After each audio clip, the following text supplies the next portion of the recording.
Siamo qui in Famiglia Legnanese, questa sera è una serata speciale dedicata a chi dona. Siamo con il presidente della Fondazione Famiglia Legnanese, Pietro Cozzi.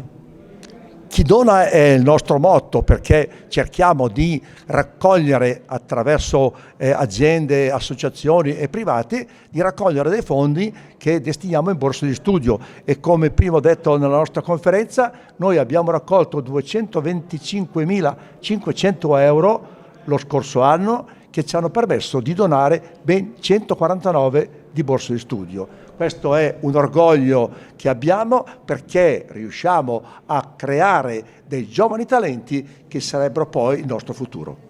Qui in famiglia stasera c'è anche Max Pisu, personaggio che non ha bisogno di presentazioni, da 5 anni partecipi di questa iniziativa.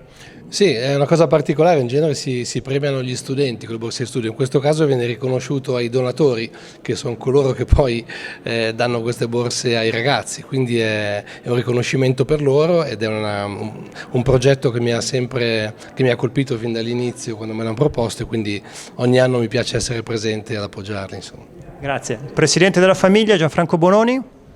Ma io quello che posso dire giustamente, come ha già detto il Presidente Pietro Cozzi, che noi abbiamo una grossa fortuna, avere i nostri donatori che sono fidelizzati con la Fondazione, per cui è anni e anni che stanno donando. 35 anni. 35 anni, partendo, ma quando sono successi anche degli anni magari un po' difficili, pensiamo poi a quell'anno passato, siamo riusciti a raccogliere comunque più risorse ancora dell'anno prima, per cui noi il nostro standard di oltre 200.000 euro all'anno in tutti questi anni non siamo mai scesi sotto.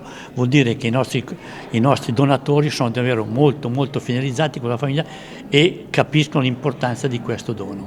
Grazie, appuntamento quindi a novembre con la giornata dello studente.